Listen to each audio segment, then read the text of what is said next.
అయితే రాజాసాబ్ మూవీ మనకి జనవరి 9న రిలీజ్ అవ్వబోతుంది. అలాగే మనశంకర వరప్రసాద్ మూవీ వచ్చేసి మనకి 12వ తేదీన మూవీ అనేది రిలీజ్ అవబోతుంది. అయితే వీటి యొక్క ప్రీమియర్ షోస్ ఉంటాయా అంటే ఉంటాయని చెప్పొచ్చు.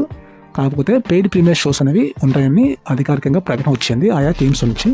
సో ఇవి ఎప్పుడు ఉంటాయి అనేది ఏంటంటే మూవీ రిలీజ్కి ఒక రోజు ముందు పెయిడ్ ప్రీమియర్స్ అయితే ఉంటాయని చెప్పేసి చిత్రనటులు చెప్పుకొచ్చాయి. అయితే వీటి యొక్క కాస్ట్ ఎంత ఉంటుంది ఏంటి సంగతి అనే మ్యాటర్లోకి వెళ్ళిపోతే రాజాసాబ్ మూవీకి అయితే 500 నుంచి 800 రూపాయల మధ్యలో ఉండొచ్చని చెప్పేసి చెప్తున్నారు. మ్యాక్సిమం 800 వేసుకోండి. సో 800 రూపీస్ అయితే మాత్రం రాజాసాబ్ మూవీస్కి పెయిడ్ ప్రీమియర్స్ని చార్జ్ చేస్తారనమాట. అలాగే మనశంకర వరప్రసాద్ మూవీ వచ్చేసి చాలా తక్కువలో పెట్టే అవకాశం ఉందని చెప్పేసి చిత్రనటుడు చెప్పుకొస్తుంది. ఎందుకంటే ఇది ఫ్యామిలీ ఎంటర్టైన్మెంట్ మూవీ కాబట్టి, సో ఫ్యామిలీ ఎంటర్టైన్మెంట్ మూవీకి కుటుంబ సమేతంగా వచ్చి మూవీ చూడాలనుకుంటున్నారు కాబట్టి దీనికి అమౌంట్ అనేది చాలా తక్కువ ఉండే అవకాశం ఉంటుంది. మ్యాక్సిమం ఒక 500 ఉండొచ్చు. సో మీరు ఏ మూవీ కోసం లిటరల్గా వెయిట్ చేస్తున్నారో ఆ మూవీ నేమ్ కామెంట్ బాక్స్లో కామెంట్ చేయండి. సో మరిన్ని వీడియోస్ కోసం మన ఛానల్ ఫాలో అవ్వండి.